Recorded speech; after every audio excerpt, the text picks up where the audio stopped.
All right, Eric. Eric, how you been? Doing alright, but yourself? Doing good? Yeah, I'm doing good. So it's been about 10 months since I last interviewed you, bro. Did you get anybody hitting you up? Yeah, I got quite a few people hit me up. It was decent. I appreciate everybody that helped me. Everybody did a lot for me. What's going on with you out here? Like, are you still with your mom? You said you were with your mom and your brother, right? Yeah, still with my mom and my brother. He's still trying to get a job and going through what he's going through, and my mom, just usually just doing what I do to support us. Help me and my mom out, get something to eat. And, try to get off the streets, get a room and whatnot. But sometimes it just don't happen. So this is a struggle, but you just get better. In time. Yeah. So you've been panhandling? Yeah, that's how I do. Get what I need to get to eat for us. And it's a daily struggle. To survive. Yeah. But, do you ever use that money to get a hotel? yeah, I do. Yeah? Yeah. My idea has been getting stolen so much that, my mom gets it in her name, so she helps me out with that. And, yeah. We have a place to stay. But some days it isn't as easy as others, So yeah. I'm running around on the streets. Do you get any disability checks or anything like that? No. Why don't you get disability, bro? Every time there's no, it's hard to say, like, every time I try to get my stuff set up, all my information gets stolen because I'm out here on the streets. Yeah. So, like, it's really not that, like, there's really no excuse, but it's just, every time I try to get my stuff in order, all my stuff gets stolen, and I just can't even catch myself getting more further than that,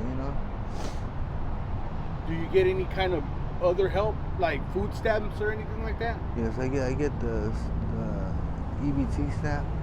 Oh, yeah? Yeah, food stamps. That helps me get through it, Tell me how you ended up with your injuries, bro. How did you end up the way that you are now? Back in the end of 2020, that's when I got into this fatal accident, and I hit this red truck.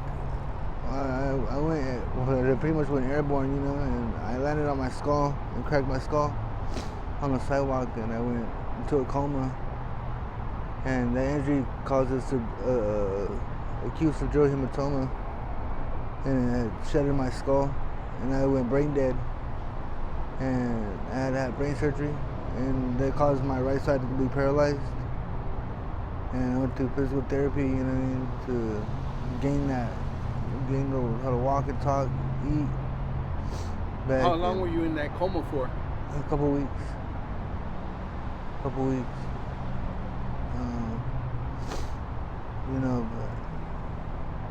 I don't know. The doctor said it'd take like about 10 years or so to get back to where I should be.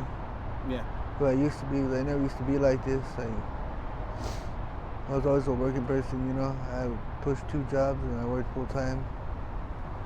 And I used to work, building houses. I used to be a carpenter. You were a carpenter? Yeah. What were you doing? Like, was it like cabinets or? Did framing. Oh, framing? Building. Was it wood framing? Yeah, it was wood framing. We did all the cookie cutter houses for Shea Homes, KB Homes, and LGI. And I worked at a panel yard. We did what's it called?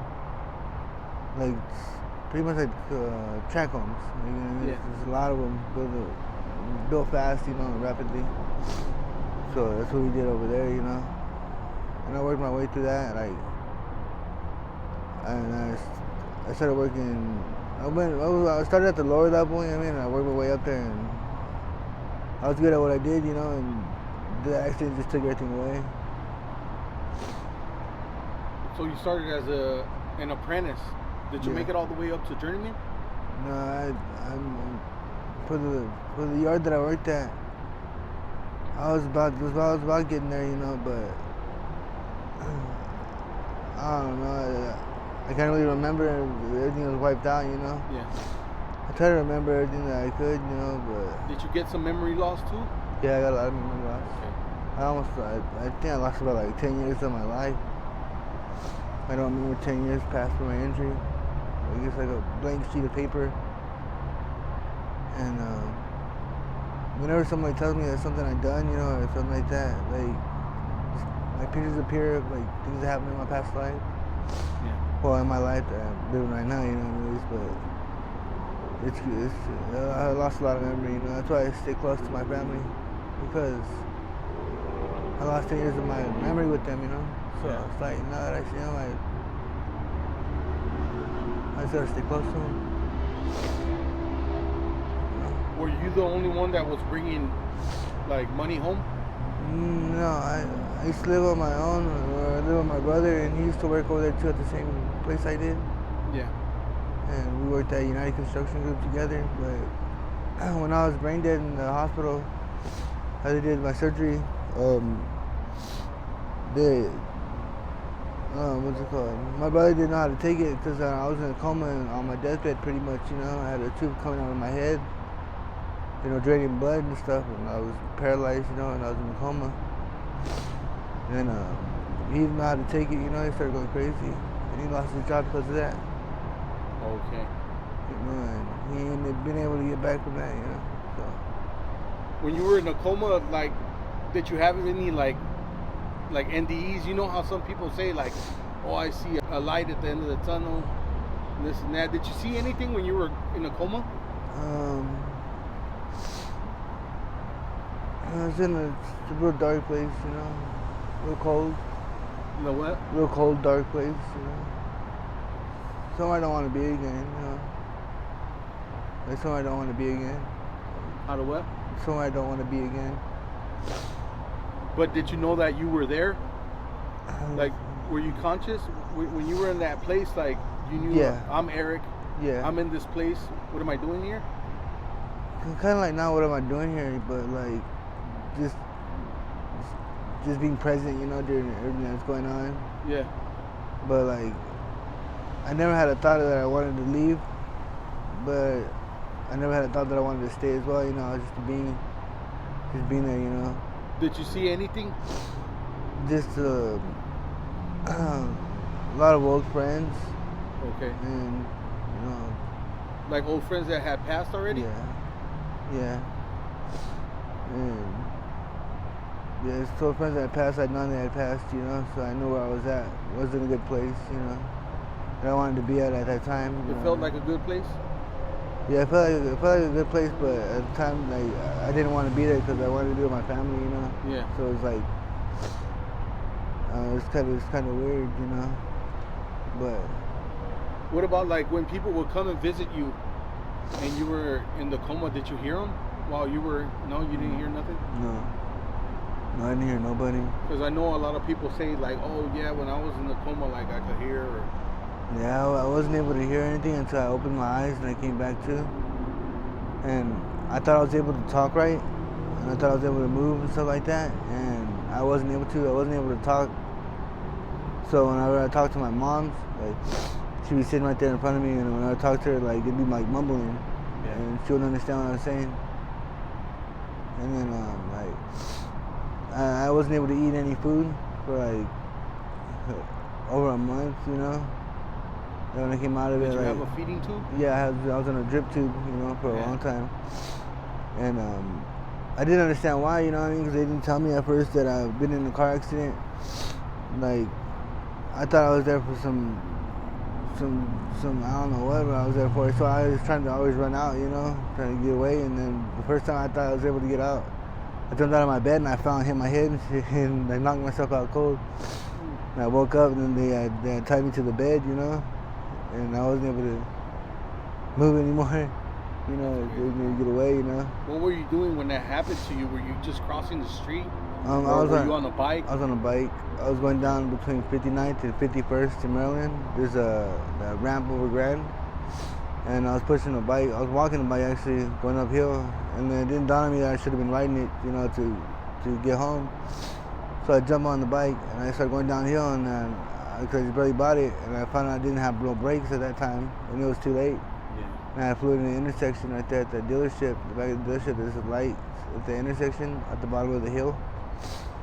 And going down that bridge, I hit the red light and hit a red truck. That's all I remember. What happened to the person that hit you? Did he stop?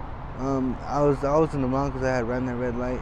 You know, I was supposed to stop, but I didn't have brakes or anything, so I flew into the light. But they did stop and check up on you? Yeah, they stopped and everything. And that's all I remember. Did you go to a lawyer or anything like that? You didn't have no action, no? No. You never contacted a lawyer though? No. Because you never know, you might be. Yeah. You just never know. I felt like I was in the wrong side, like didn't never, push. But then that might help your situation too. Yeah. That and then going to get some disability, for sure. Yeah, that's what I've been wanting You to need do. to get that for sure, bro. Yeah. And that's you what need I've to been reach trying. out to somebody that will do the paperwork for you. Yeah. I know they have like lawyers and stuff like that. They'll take care of all that. Really? Yeah. Yeah, that's what I want. That's what I wanted to do. Like, just being on the streets, like I don't have no. I feel like there's no way out. You know what I mean? Like, Yeah. it's stuck in the same everyday struggle, and it never stops. You know.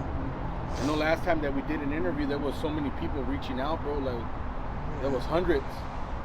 They wanted you to like start a GoFundMe and all that. Maybe this time you could start one. You know. Yeah, it'd be cool. To try to get yourself out of here, out of these streets. Yeah, that's what I really want to do. Yeah, especially with that disability. Yeah. Can't be out here. It's tiring. I'm tired of doing it, you know.